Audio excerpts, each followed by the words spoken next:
when the golden child finally breaks the family mirror.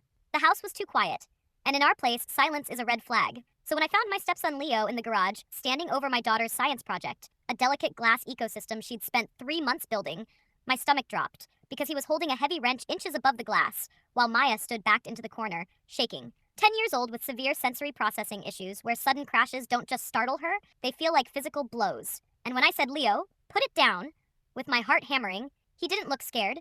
He smirked and said, "You guys treat her like she's made of sugar. I'm just giving her a reality check. The world isn't a quiet library, Maya." And when I took a step forward, he tapped the glass with the metal clink, making Maya let out a whimpering sob as he sneered, "One more step and the whole thing is dust." And my husband David had always called Leo's behavior growing pains. But this wasn't growth, it was cruelty. Because Leo had been an only child for 12 years before David married me, and he didn't want a sister.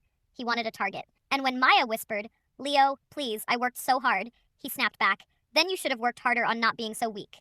And then he didn't drop the wrench. He swung, the sound of shattering glass exploding through the garage like a gunshot as Maya screamed.